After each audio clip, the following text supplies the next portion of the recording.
The world can be an incredibly strange and unpredictable place. A few years ago, I spent a brief period working as a private investigator. Now, before you start picturing some glamorous movie scene with high-speed car chases and high-tech spy gadgets, let me stop you right there. It was actually nothing like that. The vast majority of the job involved sitting in a parked car for hours on end, drinking lukewarm coffee, and staring at a front door.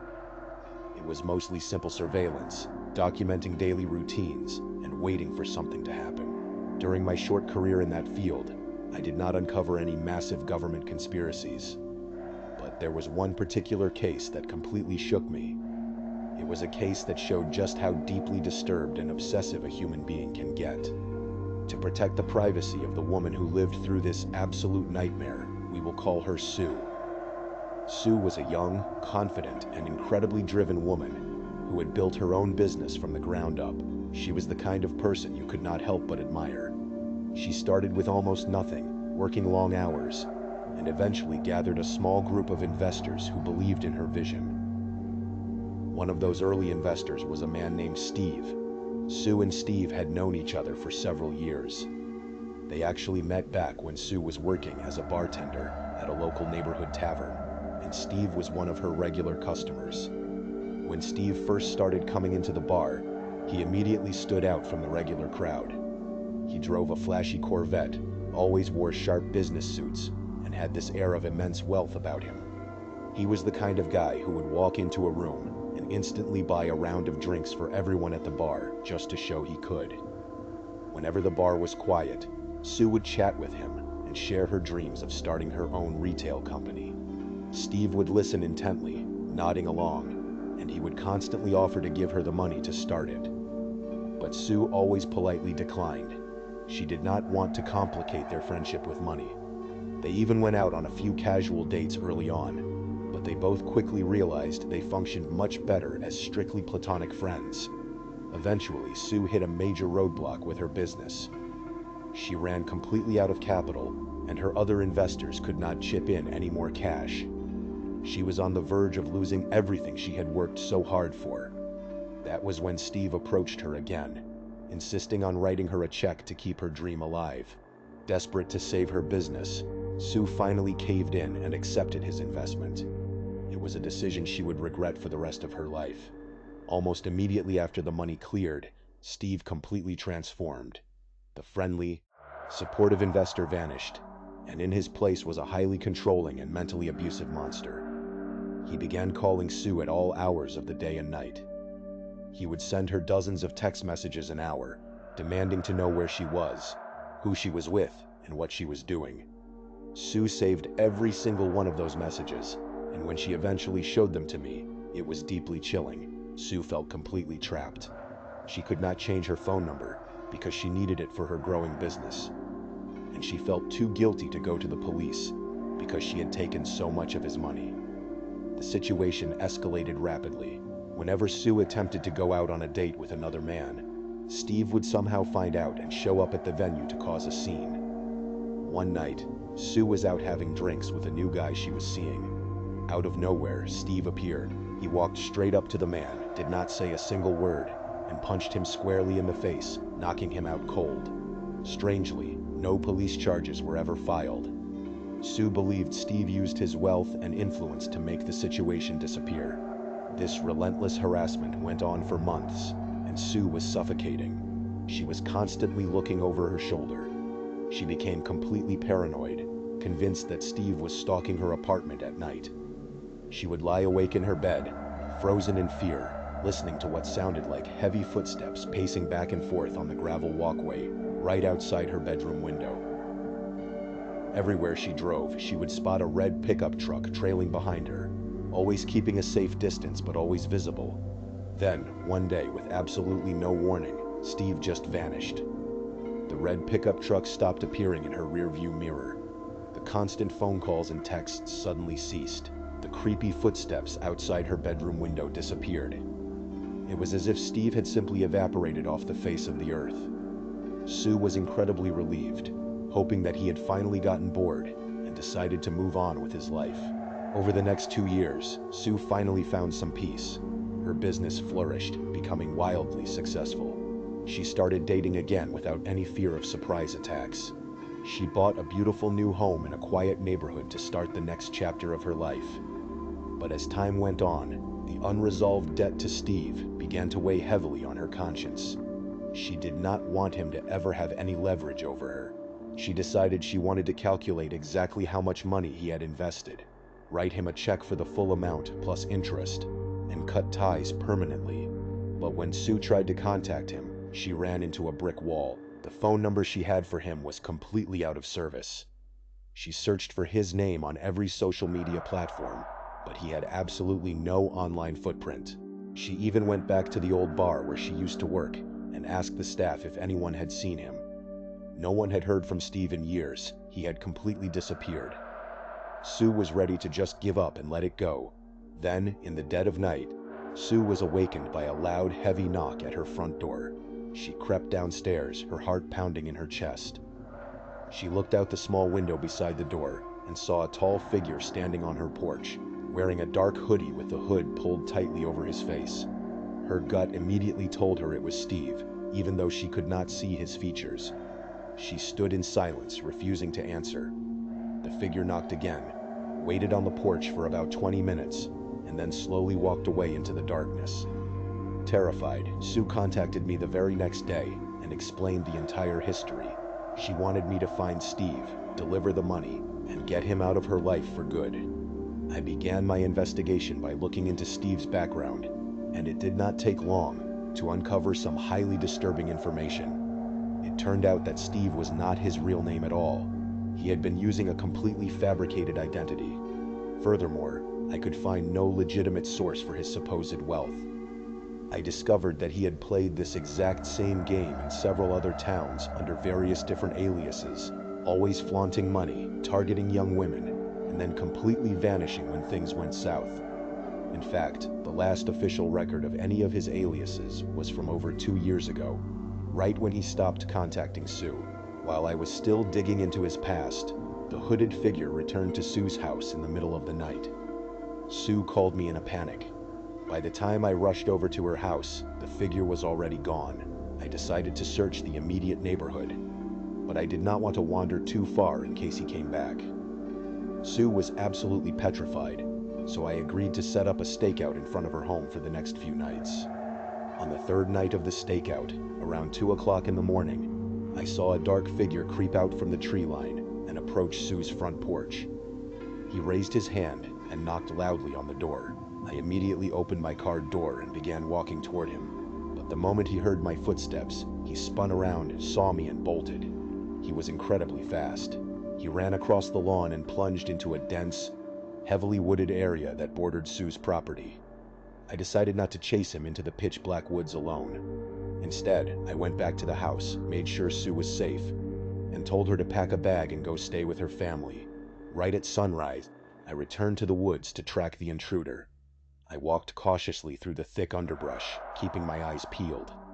After a few minutes, I stumbled upon a small, crudely constructed wooden shed hidden deep in the trees. I approached the structure, slowly pushed the door open, and was immediately hit by a wave of an absolutely putrid, overpowering odor.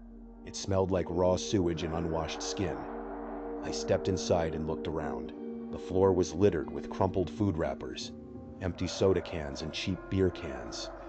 It was clear that someone had been living in this tiny, filthy space for a very long time. But what caught my eye in the corner of the shed made my blood run completely cold. Sitting in a wheelchair in the middle of the room was a plastic mannequin. The mannequin was wearing a blonde wig, and its plastic face was heavily covered in sloppily applied makeup. In the mannequin's lap was a framed photograph. I stepped closer and realized it was a photo of Sue and Steve from years ago at the bar. The mannequin had been dressed up to look exactly like Sue in a deeply sick, twisted parody. I immediately backed out of the shed, called the police, and gave them my exact coordinates. A few minutes later, several officers met me at the edge of the woods. We quietly walked back to the shed and waited. Not long after, the hooded figure emerged from the trees, walked into the shed, and actually began speaking softly to the mannequin, as if it were a real person. The police officer stepped forward, knocked on the shed door, and identified themselves.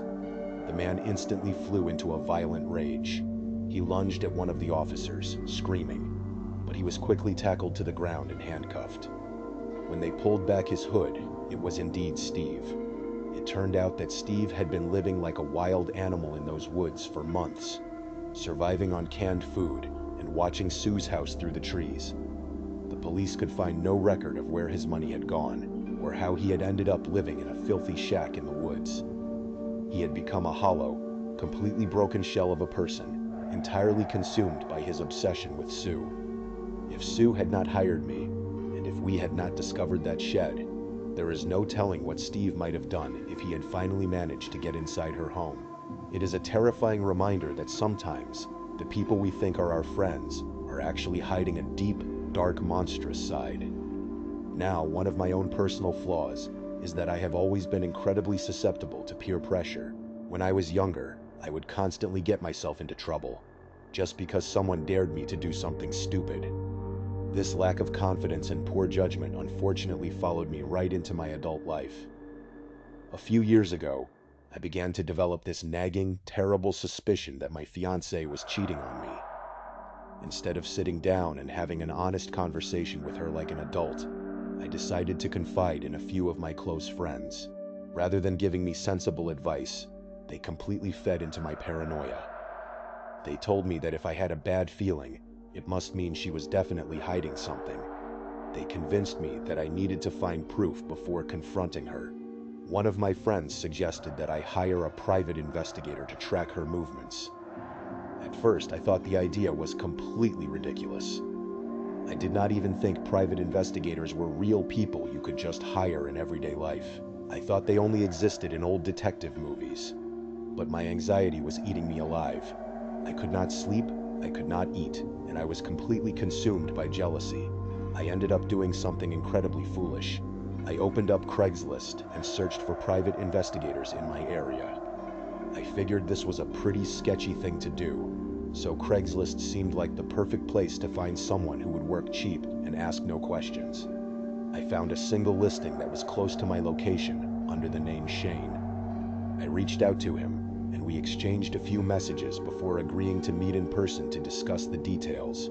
Shane suggested we meet at a public park near my house.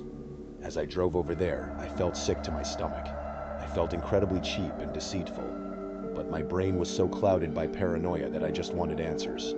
I walked around the park for a bit, texting Shane to let him know I had arrived. It took him about 30 minutes to finally reply with his exact location. I walked over to a large oak tree, expecting to see a professional-looking man in a sharp coat. Instead, I saw a tall, slightly overweight man wearing a pair of baggy, stained sweatpants and a dirty t-shirt. Standing next to him was a young woman who looked equally unprofessional. The man waved me over, introduced himself as Shane, and then introduced the woman as his girlfriend, Gabby. He told me that Gabby worked as his partner, so I could trust her completely. I was extremely skeptical. They looked more like people who had just rolled out of bed than licensed investigators. Sensing my hesitation, Shane quickly explained that their appearance was actually a calculated part of the job. He said that if they dressed in suits, they would stick out like a sore thumb. By wearing casual, slightly sloppy clothes, they could easily blend into any crowd without drawing attention. It sounded reasonable enough to my desperate mind, so I let it slide. We sat down at a nearby picnic table, and Shane began asking me for my personal details. He asked for my home address, my place of work, and my fiancée's daily schedule.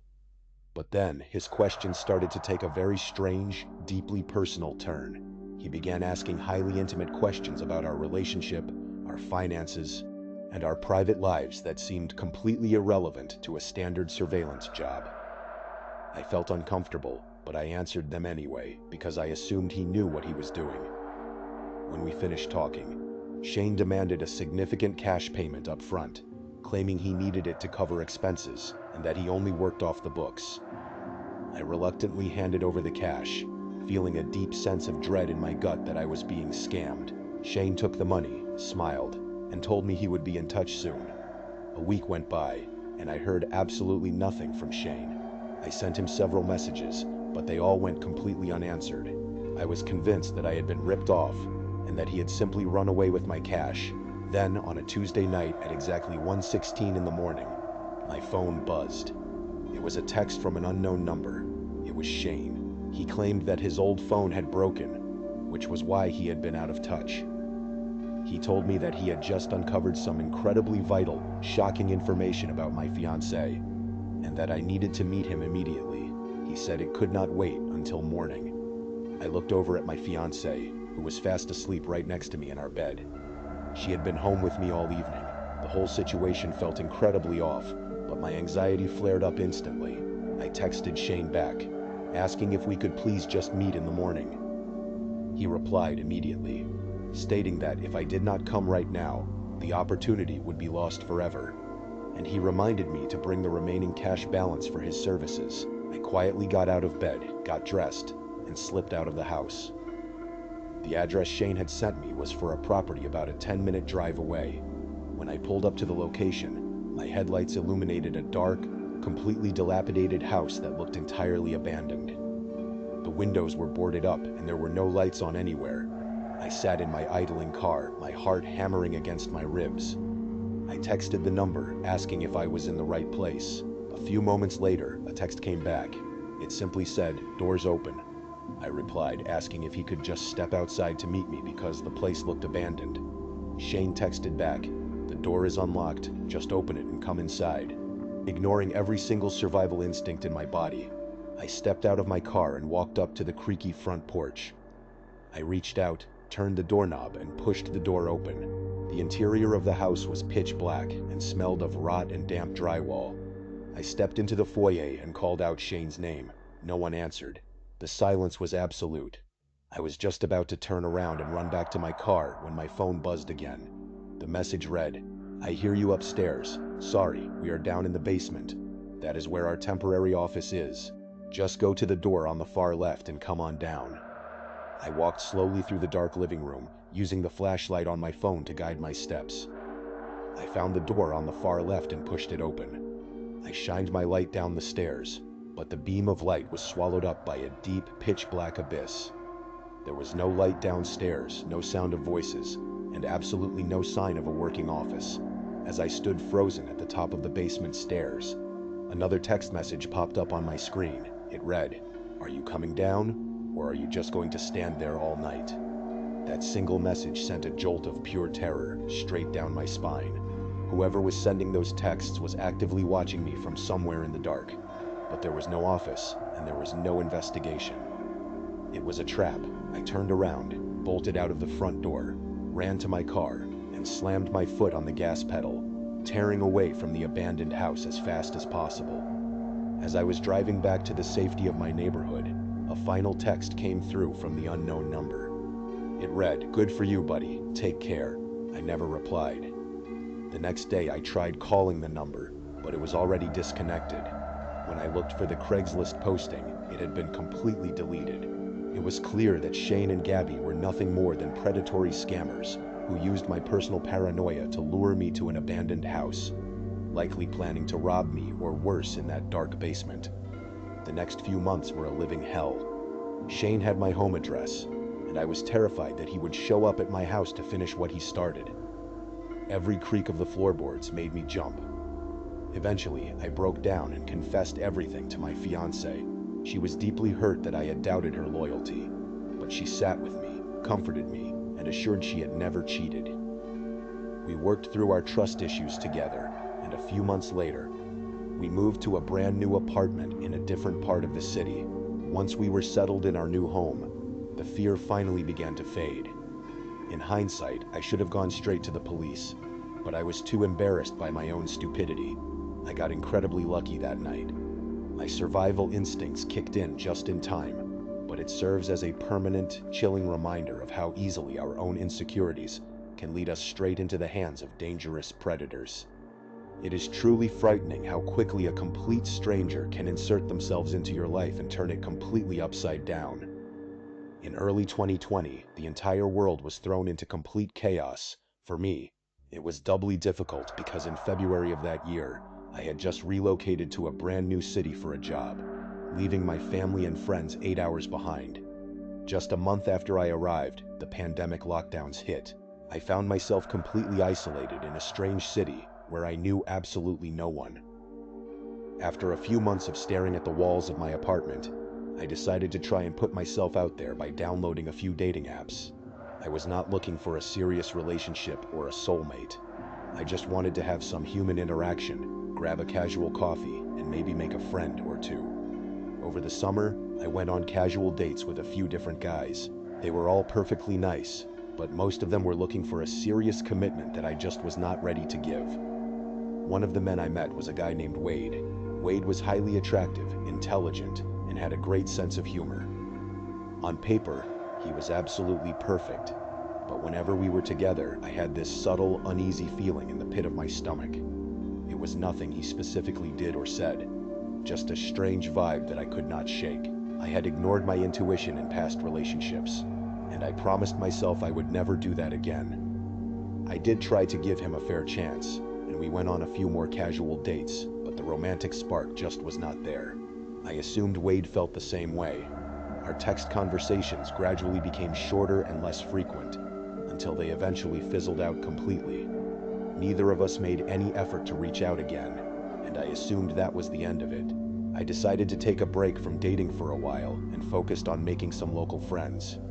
A few weeks went by and everything seemed normal. But then I began to notice a large, gray SUV with dark tinted windows parked across the street from my apartment building.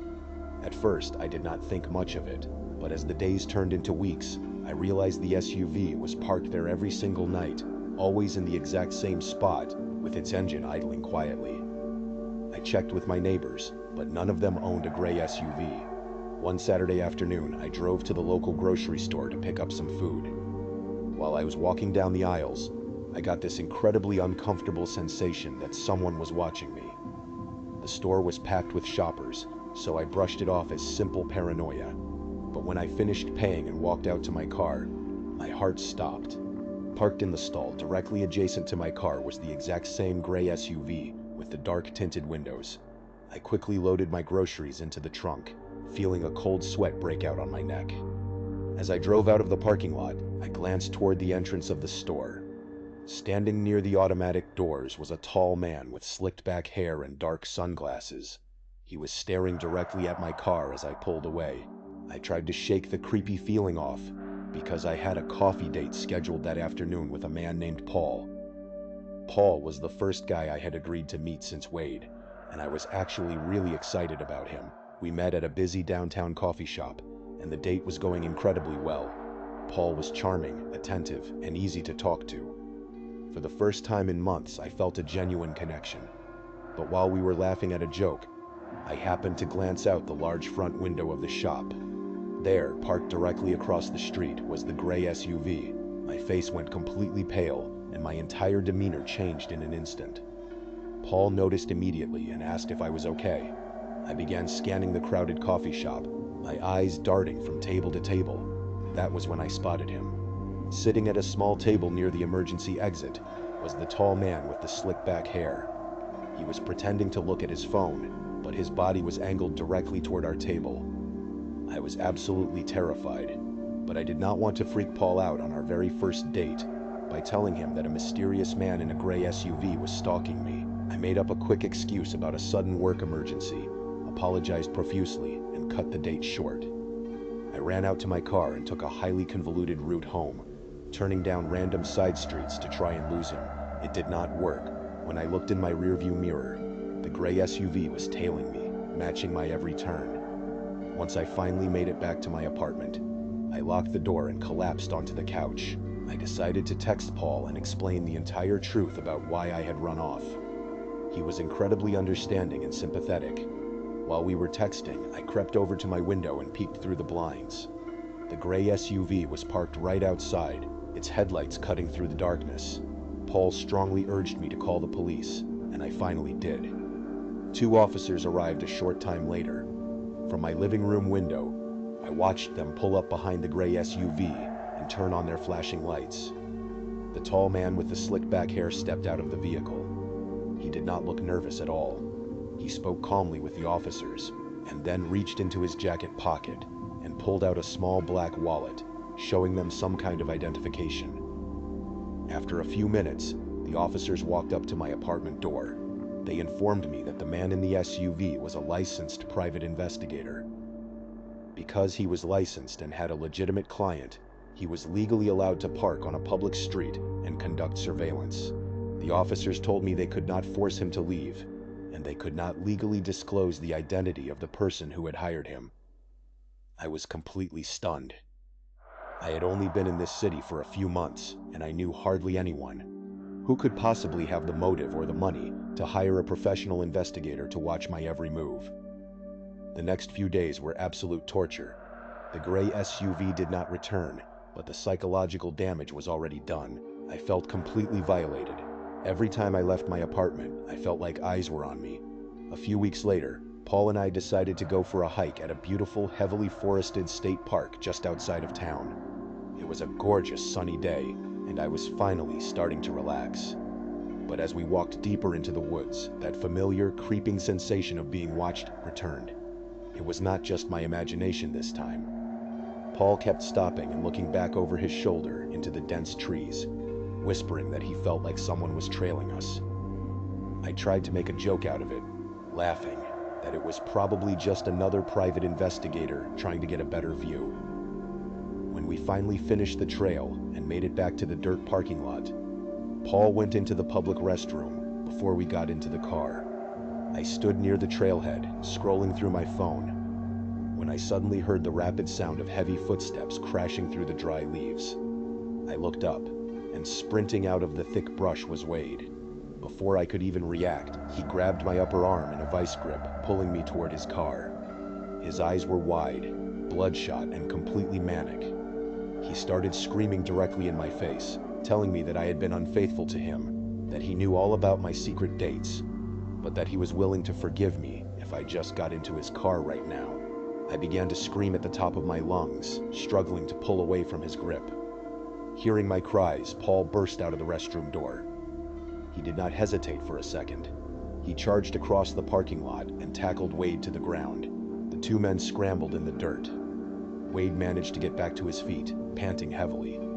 He pointed a finger at Paul and me, shouting frantic, incoherent threats before slowly backing away toward the wood line. Paul stood his ground, shielding me. Wade turned and vanished back into the dark trees. We ran to Paul's car, locked the doors, and I immediately dialed 911. When the police investigated the incident, they initially told us it would be difficult to prosecute because there were no other witnesses, making it a classic case of he said, she said. But then, an unexpected savior stepped forward. It was the private investigator that Wade had hired. During his weeks of tailing me, the investigator had realized that Wade's claims of us being in a committed relationship were completely fabricated. The investigator had grown increasingly concerned by Wade's highly unstable, obsessive behavior. He had actually warned Wade to terminate the contract and stay away from me because he was crossing dangerous boundaries. When the police contacted the investigator, he cooperated fully. He handed over all of his surveillance logs, his communications with Wade, and gave a formal statement detailing Wade's alarming mental state.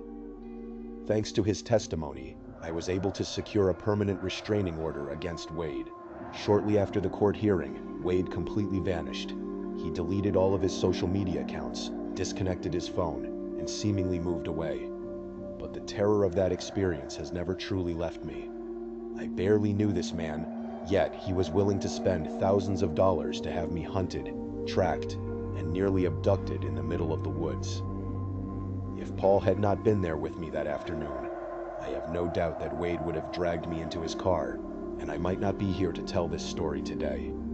I have not seen him since that terrifying afternoon, and I pray to God I never do. Thank you so much for watching. Let me know what you thought of today's episode in the comments. And remember, we have a whole playlist of true crime episodes ready for you to binge right now. Until next time, see ya.